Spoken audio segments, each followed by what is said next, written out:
What's up, everybody? I'm Greg Miller, and I'm here in Maryland at Firaxis Games to find out all about Civilization 6.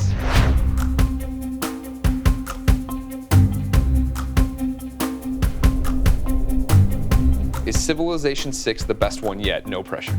Civilization 6 builds on everything we've done before. Is it the best one yet? Yes or no? Yes! That's what I like to hear. What we've done with this is taken just the best of what we had in past versions of Civilization. We brought forward all the great systems that everybody loved to play with before, and then piled a lot more on top of that. It's really exciting to have a chance to kind of put our own stamp on the series. How do you come into Civilization 6 wanting to tweak things, change things, but not change it into something completely different where people are alienated? We have a rule at Firaxis. You can add 33% new stuff, 33% stuff that you tweak, but the last third should stay pretty much exactly the same. You know, if it ain't broke, don't fix it.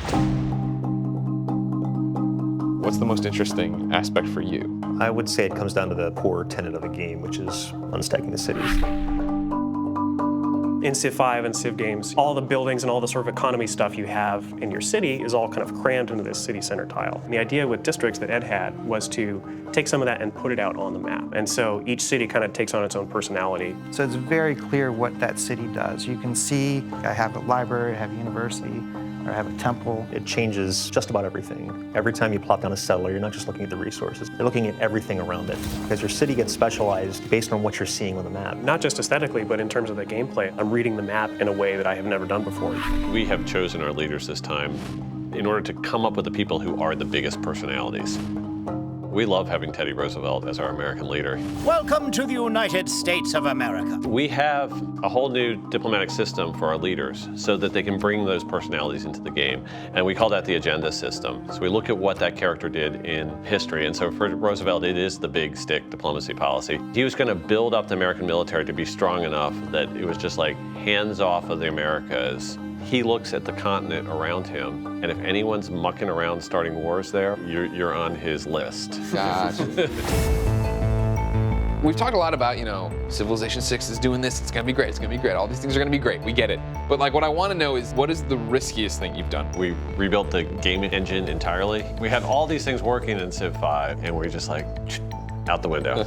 And it actually has worked out well enough that when we get to talking about modability, people are gonna go nuts with how much power we're gonna put in place. Civ 5 came out, critically acclaimed, everybody likes it, but they're like, well, I feel like I'm using military more than I'm ever using diplomacy. And then as the expansions comes out, it feels like you guys are addressing those concerns. Is that how you guys develop based on what people are saying and seeing how people play the game and move it all together that way? We absolutely spend more time than the fans think reading those forums. I think. Cut to you guys crying at the computer. Yeah. What is the secret to Civilization? The fact that it's been around 25 years. The way that it just spans throughout time allows just a limitless amount of ideas to be bolted onto it and have it work and become a whole new game while keeping that same foundation. There's just an amazing amount of stuff you can do with it.